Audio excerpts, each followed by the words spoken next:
Welcome, everyone. I'm Bruce Wolfe. I'm chairman of the board of the trustees of the Westmoreland Museum. And I'd like to thank you all for coming to this momentous event at the Westmoreland. What we're doing here today will have a lasting impact throughout southwestern Pennsylvania and beyond. Who would have believed that an idea born of a widow in a small community some 50 years ago, would flourish and grow to this stature as the Westmoreland has done. There's only 3 museums in the Commonwealth of Pennsylvania dedicated to American art. The Westmoreland has built a strong reputation for leadership, entrepreneurship, and innovation in this field. With a stunning new building that will come onto this space, set in an inviting green space with an interior that complements our programming needs, the future Westmoreland will be able to strengthen and broaden that reputation and deepen its service both to the regional community and to an increasingly international field of American art and art history. On behalf of the Board of Trustees, and with the trustees that are here, please stand.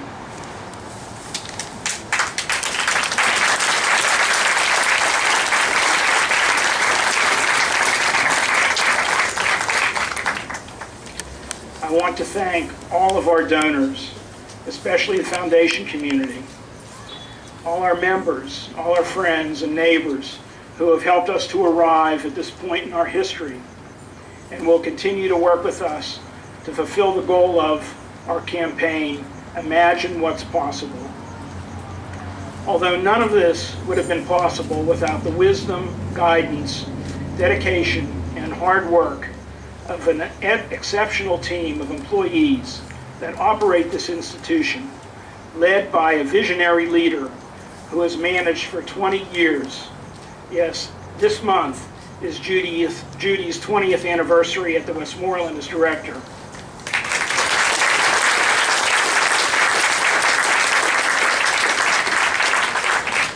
To grow this institution and create the atmosphere of goodwill that envelops it, and help us keep within budget or very close to it.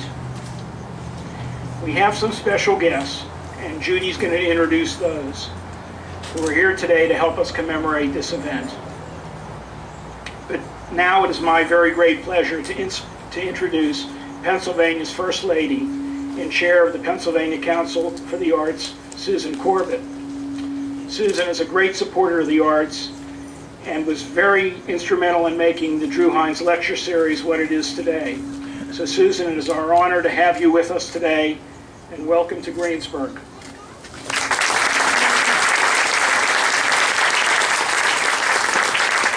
Thank you. Well, I was thrilled to be invited, and in case the invitation was overlooked, my good friend and obviously board member Harry Thompson made sure that I knew that this was a special day at the Westmoreland and a special day for Greensburg. So thank you for allowing me to participate in this program today. These are some of the fun things that you get to do. The governor and I would like to congratulate Bruce Wolfe and the Board of Trustees and Judy O'Toole for reaching this significant milestone in the Capital Endowment campaign, Imagine What's Possible. As chair of the Pennsylvania Council on the Arts, of course, the Westmoreland really has a stellar reputation. They have been and continue to be a valuable grantee and partner of the Arts Council and a partner of the Commonwealth's commitment to making the arts available and accessible to all of its citizens throughout the Commonwealth. Through the exhibitions of its exquisite permanent collection, its exciting temporary and traveling exhibitions, and its commitment to arts education, the Westmoreland has provided residents and visitors with enriching and inspiring art-based experiences. The Westmoreland has been a regional partner of the Council of the Arts for Poetry Out Loud, which has been a very successful statewide recitation competition, and a previous host of the Governor's Awards for the Arts, which demonstrated the museum's close working ties with its arts and cultural community, with local businesses and local government, and university and educational institutions. The success of Imagine What's Possible is another visible sign of the Westmoreland's commitment to its mission and to all of the citizens of Greensburg and their constituents beyond. In evaluating administration, which is one of the tasks that the Arts Council does, examining programming and budget, I hope you understand what we at the Council on the Arts understand is that you really have an exceptional leader in Judy O'Toole. And this new expansion of the Westmoreland, already a fine museum, is another sign of how really special Judy is here, not just to Greensburg, but to Pennsylvania. So as a museum lover and arts advocate, I'm really thrilled to see the plans for the renovated and expanded museum with its stunning addition, lush landscaping, and most especially its expanded exhibition and education space. By adding all of the amenities that a contemporary museum goer demands, a cafe, a retail space for artists and artisans, you are ensuring that visitors will linger at this place, and music to our ears as an administrator, spend money. Its expanded space for temporary exhibits and community programming will ensure its continued role as a community gathering place. Art as a strategy to ensure the vibrancy of the downtown core in neighborhoods, in large cities, and in particular smaller cities like Greensburg. With this thoughtful expansion, you can be guaranteed that you're going to be attracting visitors to Greensburg who are going to shop in the stores, eat in your restaurants, and stay in your hotels. Westmoreland, the Westmoreland Museum, is an economic driver and will continue to be so. So I would like to congratulate the board of directors, or the board of trustees, the staff, the volunteers, and all the donors for their vision and their commitment to making this next step in Westmoreland's already very special history. And from the governor and I, we offer our best wishes for the continued success of this campaign and the Westmoreland Museum of American Art. Thank you.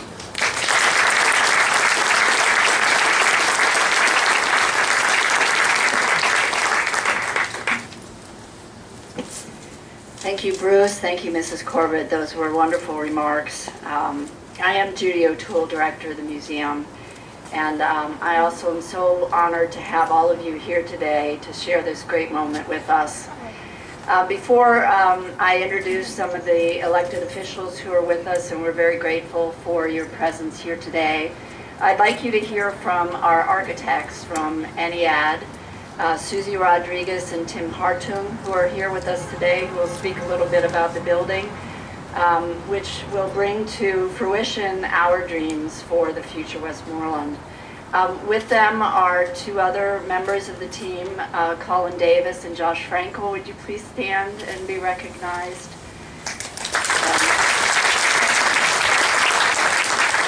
I also want to note that we have Stephen Spalding here of Spalding Banks, our construction managers who have been on board with us for about a year and a half, 2 years already. So Stephen, would you stand up too? That's Susie and Tim.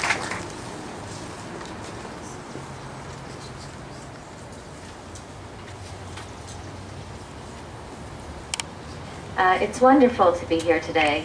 This groundbreaking marks an exciting next step in the transformation of the Westmoreland Museum of American Art. Over the last 2 years, our team has collaborated with Judy and her staff and the board of the museum to formulate a vision for the museum's future. Through our collaboration, we have developed a design that we believe expresses that vision and celebrates the vital role of the museum and the arts in the region. From the outset, we have been inspired by the museum's collection, the beauty and topography of the surrounding landscape, the creativity and vitality of the museum's programs, and the cultural and industrial history of the southwestern Pennsylvania area. The design seeks to reinforce those connections in history while at the same time anticipating an exciting future. It was interesting, just recently I looked up the definition of museum as sort of a reminder in the dictionary, an institution devoted to the procurement, care, study, and display of objects of lasting interest or value, a place where objects are exhibited. While the Westmoreland is certainly this, it already is much more, and we believe will become so, more so, with the expansion happens for the city of Greensburg and the surrounding region. As well, a national model for the importance of the arts as they intersect and serve their communities to make a difference. Overlooking the city from this hilltop location, the museum is poised to engage and connect with the city and the surrounding neighborhood, to become a symbol of the arts in the 21st century. The design will not only transform the museum's identity and its surrounding landscape, but will greatly expand the museum's capacity to showcase its collections and engage the community. I'll just do a little bit of a brief description, but I hope that all of you take the chance. The model is inside, and there's also a small brochure that will give you a little bit of a sense of visuals of what really the future of the museum will look like. But the design for the expansion will express an active dialogue between old and new, creating a new identity as a counterpoint to the original Neo-Georgian structure built in 1959. That happens to also be the year I was born. The new building will have two distinct faces, north and south, that blend the traditions of the past and the new layer that looks to the future and presents a more open and transparent face to the community. The museum's transformation goes beyond the building itself to the site, where the design for the new landscape and sculpture garden will further expand the museum beyond the walls of the building to reinforce connections to the surrounding neighborhood and the city beyond. It is our hope that our collective vision for the museum will define a creative and intellectually charged environment and reinforce the role of the arts in society and secure that for generations to come. And we look forward to 2 years from now to experience a reinvented Westmoreland Museum of American Art in an environment and identity that sparks curiosity and actively welcomes and connects visitors to the collections, programs, and cultural history of the region. Tim. Thanks, Susie. It's been said that from small beginnings come great things. So today, with the turning of these 8 shovels, will mark the beginning of great things. Great things will include excavation of a lot of earth, the pouring of concrete, the erection of steel, and the transformation of the Westmoreland into a 21st century icon of American art. Thank you all for coming, and thank you for your participation, and we hope to continue to see you through these next 2 years as this messy process unfolds and the new museum opens. Thank you.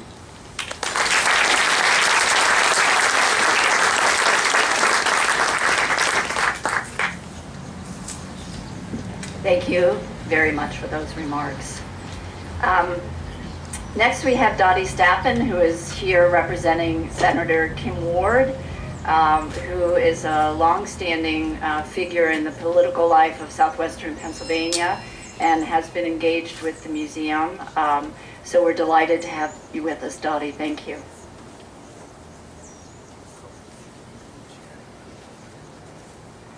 I'm always pleased to step in for Senator Ward when she has other commitments, as I'm doing here today. But I see from the back that she put the pedal to the metal, and she's here in person. Don't know State Trooper, she broke any rules, but she's here. So, Senator Kim Ward, please come up.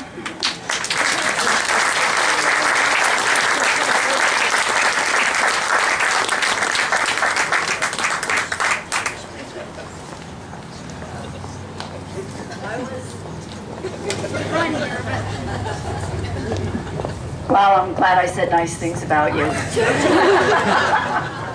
was here trying to spy on you.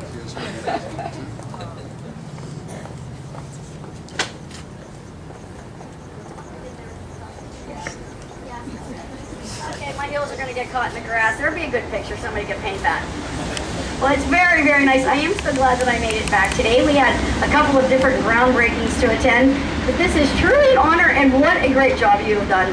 I have told everyone in Harrisburg as we try to get more help, what a great job everyone here has done raising money. I can't believe it, because usually people come to us and, you know, just give, but these guys, these leaders have really, really pulled up their bootstraps and done a terrific job. I'm very proud to represent you, and I can't wait till tomorrow night. Thank you for having me. That's it. Thanks. I didn't know I was going to make it back to speak.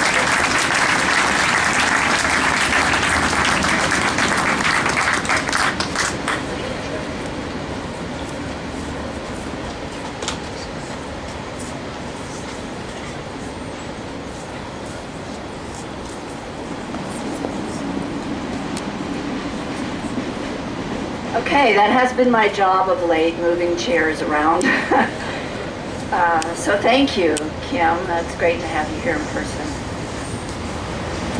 Now I'm happy to introduce Colonel Charles Anderson. I don't think I've ever introduced you that way, but you deserve that certainly, who is chair of the County Commissioners.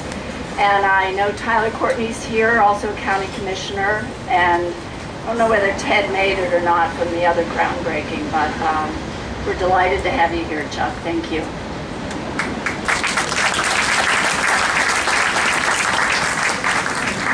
Well, what an exciting day for not only Greensburg, but for Westmoreland County. I mean, when I look around the statistics in Westmoreland County, you know, the big economic guns are tourism and agriculture.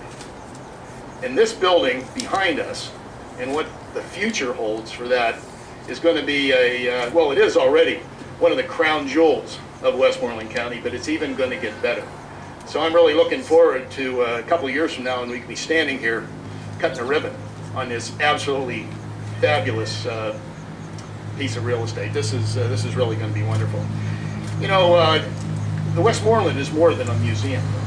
You know, 12 years ago, when my wife and I retired from the Marines and came back to Greensburg, we had a small 6-year-old with us, and I was trying to get her broken in to the community, get some friends. And the first thing I did was come to the museum and put her into a summer camp, and where they did Rip Van Winkle in a week. Not only did they write the script and make the costumes, and went down to the Palace Theater and actually performed it that Friday. So, and she actually did. She actually started to grow in the community, which was absolutely phenomenal.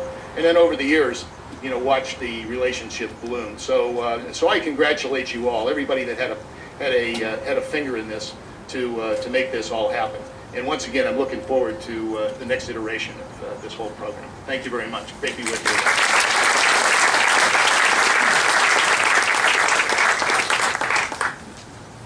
I also just learned that we have a representative from Representative Krieger's office. Maria, would you please stand and be acknowledged? Thank you so much for coming today. So we've gone state, county, we're at city, and I can't say enough about the city that we're in. The city of Greensburg is an amazing partner for us. And I find from my colleagues, and I think our folks, our architects, have learned also that they've been with us every step of the way, trying to open doors and smooth the roadway, literally, introduce us to people, and we just are so grateful for all of that. I want to especially acknowledge Barb Champagne, our city planning director. Barb, please stand for...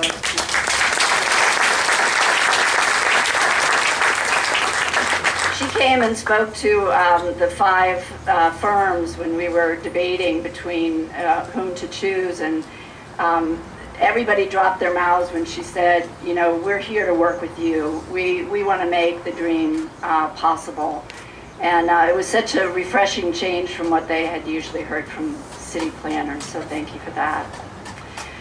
We have with us Ron Silvas, PhD, who is our mayor, and we're delighted to have him here with us today. So Mayor Silvas.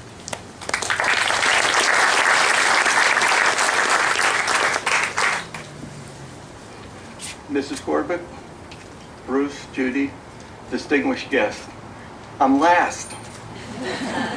I was told to be brief, so I will be brief.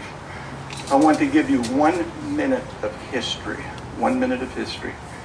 In the 1940s, when I walked on these sidewalks, Main Street was brick. We had streetcar tracks that ran up and down Main Street. City Hall was there. I graduated from that school behind the Art Museum. Greater Greensburg Salem Joint Junior Senior High School. Since then, they sort of cut that down, okay? They made it Greensburg Salem School District. In 1959, I was a senior in high school when this building was opened. Tremendous building, tremendous cultural center. And Judy and I would laugh because the main entrance to me was across from the middle school now. Now the main entrance is off the parking lot, okay? I don't know if you've all had an opportunity to see the plans, the drawings for the addition for the Art Museum. They're fantastic, fantastic. As was said, a tremendous addition to the county, not only to the county, but to the city of Greensburg. And we look forward to working with you. Thank you so much.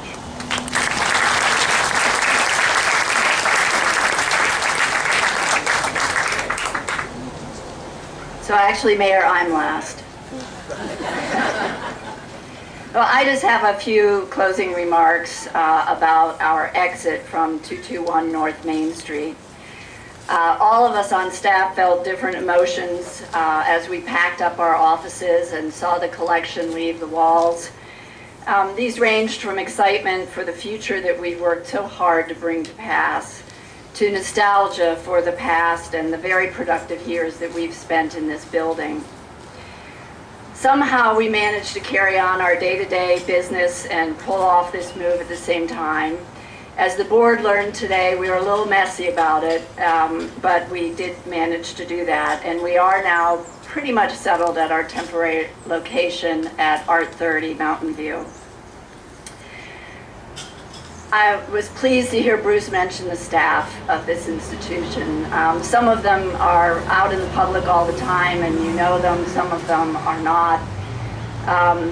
They are truly an amazing staff, and so at this time I was going to ask all of you to stand, my colleagues at the museum, but since you're all standing in the back, I'm going to ask everybody else to stand, turn around, look at that amazing staff, and give them a round of applause.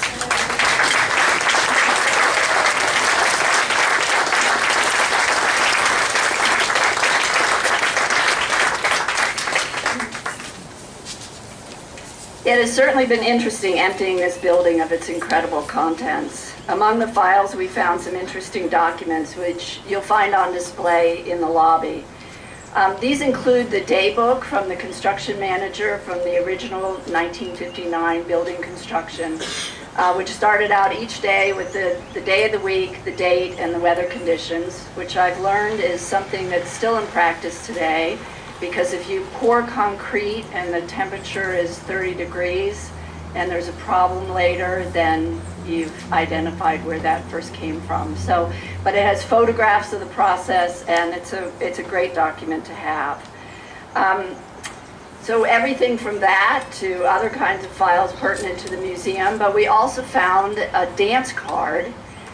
We don't know who the owner of the dance card was, but it's from the 1865 inaugural ball of Abraham Lincoln. So what is that doing in our files? I don't know, except that Mary Marshall Woods was a Todd, and so there's a relationship there. We'll have to investigate it a little further.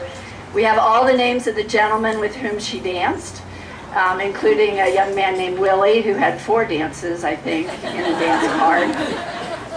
So it was a lot of fun finding all of those documents. So I'm going to ask everybody to step forward. Some of us may need to share. Kim, we want you to participate in this too. And I'm going to ask 2 other trustees to come up and join us. Harry Thompson, who was is still head of the Architectural Steering Committee, and did so much work to bring us to this point with ENIAD. So Harry. And George Greer, who is technically co-chair, but really chair, big daddy, whatever else, of the campaign, and has really gotten us to this point, which I should announce is 17.5 million. So we pretty much have the building paid for. We've got a little more work to get to our 38 million, but we're well on our way. So if you two gentlemen will join us, we'll do the honorary moving of the dirt.